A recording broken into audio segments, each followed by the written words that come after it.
Eh, Hakimnya, kalau kita melihat hakim yang ada di Indonesia ini, dia hanya bisa membela orang-orang di luar sana ketika dia mempunyai begitu banyak limpahan harta. Jadi dia tidak mempedulikan lagi dia benar atau tidak, mau salah atau tidak. Yang intinya pada dia beruang, maka peluang besar bagi mereka untuk bisa mengendalikan suatu keadilan. Contohnya tadi yang kemarin saya sebutkan tentang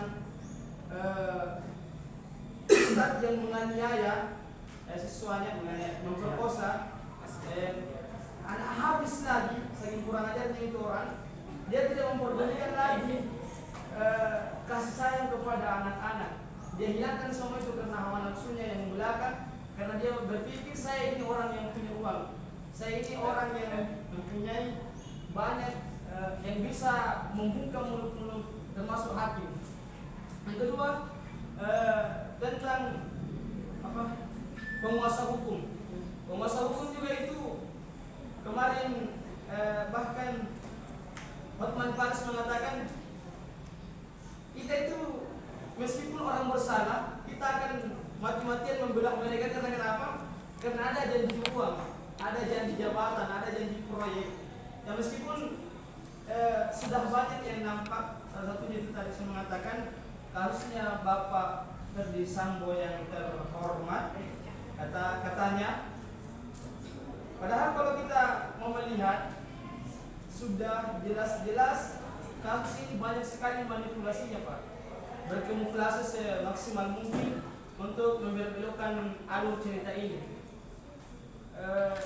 Dan banyak sekali yang nampak atas cara bicaranya para saksi. Itu kita bisa melihat dari kebohongan melalui itu, cara bicaranya, tutur katanya dan lain-lain sebagainya.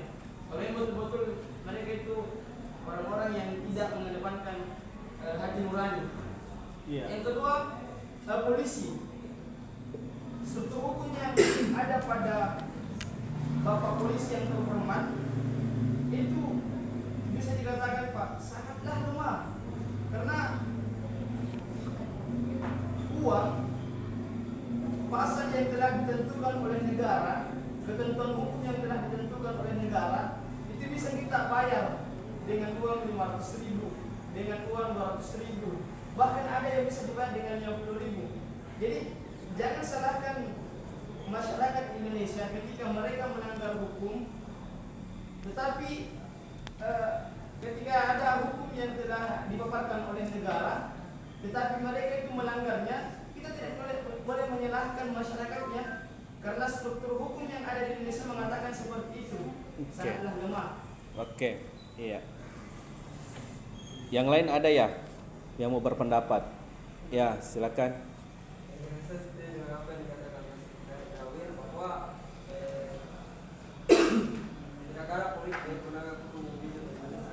Sesuai apa yang dikatakan prosedur atau mungkin dia mengatakan hanya tiga orang yang bisa dipercaya di Indonesia, hanya 3 polisi yang bisa dipercaya di Indonesia, atau polisi tidur dan jenderal polisi.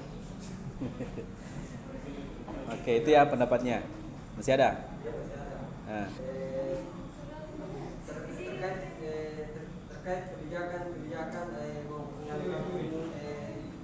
apa yang kemudian dilakukan oleh penegak hukum itu sesuai daripada strukturnya itu sudah bagus, tapi kemudian kinerjanya itu kurang bagus. Karena bagaimana?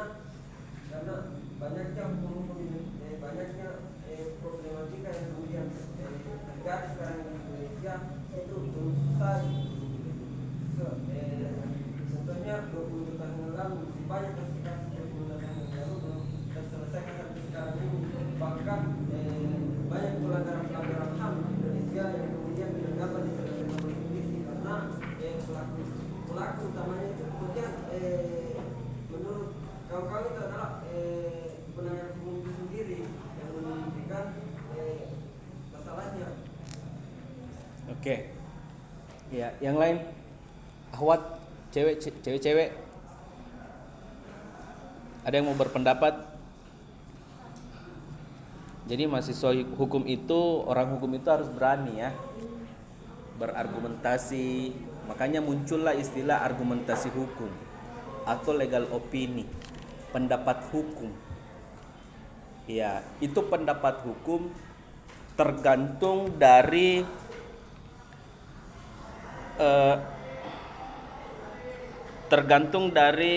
tunggu dulu ya.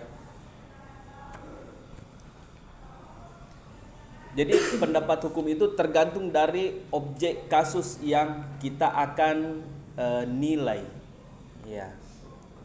Misalnya ini kita berbicara masalah penegakan hukum. Nah, bagaimana pendapat Anda terkait dengan penegak hukum itu? Ya. Terkait dengan suatu kasus atau objek kasus, maka disitulah kita perannya orang hukum atau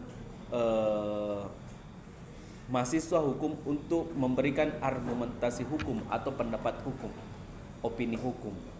Nah, sekarang kita membahas masalah struktur hukum, penegak hukum.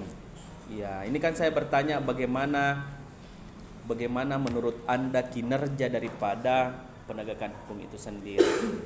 Dari perempuan, cewek-cewek, ada enggak yang mau berkomentar? Menurut Anda bagaimana kinerjanya? Ada?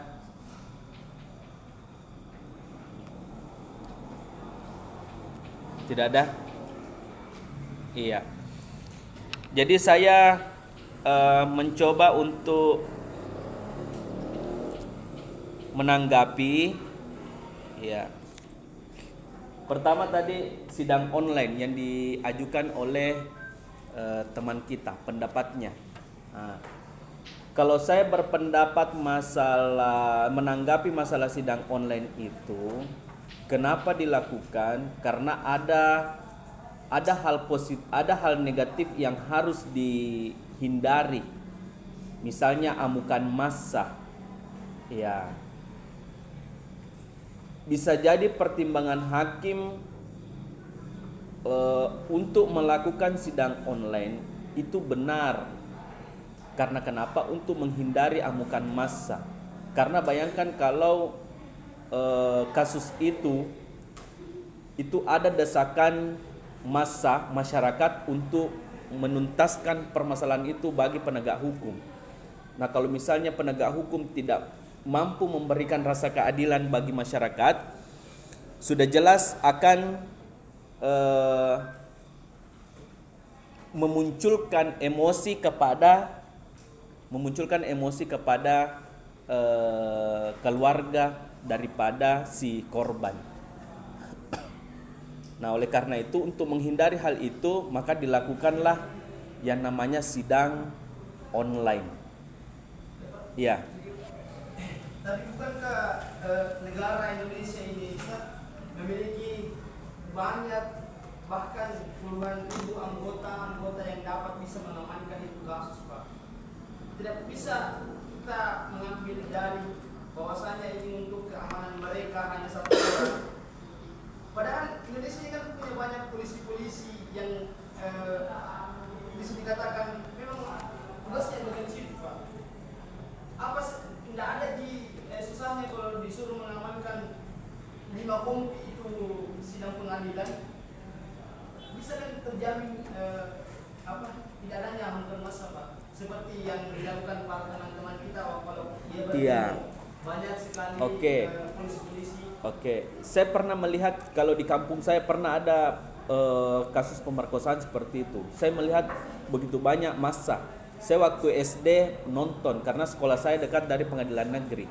Saya pulang sekolah, saya nonton. Itu sidang ramai sekali. Ternyata kasus pelecehan seksual atau pemerkosaan. Nah, pertimbangan hakim tidak membutuhkan, waktu itu tidak ada memang online, ya. Tapi menurut saya hakim juga punya pertimbangan tertentu bagaimana kondisi masyarakat melihat, ya.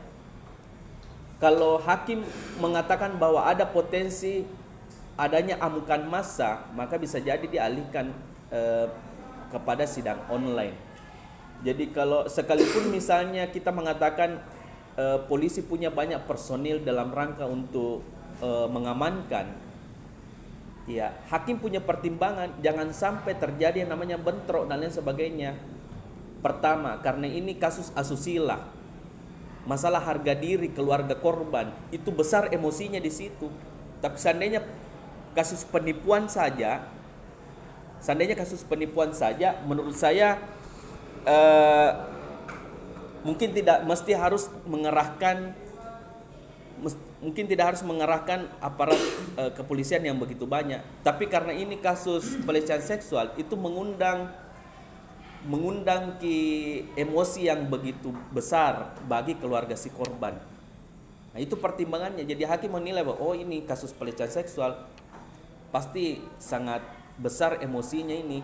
Maka begitu dihadirkan secara offline, bisa jadi itu akan terjadi bentrok. Sekalipun banyak personil aparat keamanan, itu bisa jadi akan bentrok. Ya, paham Ki? Kalau misalnya kasus penipuan mungkin tidak terlalu bagaimana masyarakat amukan masanya. Tapi masalah pelecehan seksual itu harga diri, itu pasti masyarakat tambah makin tinggi ke emosinya. Apalagi misalnya kalau dari wilayah itu dikenal oleh hakim bahwa bagus persatuannya, ya maka harus mengambil sebuah tindakan bahwa sidang online saja daripada bentrok antara polisi dan menimbulkan banyak korban. Itu lebih baik diambil dengan cara yang aman. Tapi apakah hakim ini memutuskan sesuai dengan yang dimaksud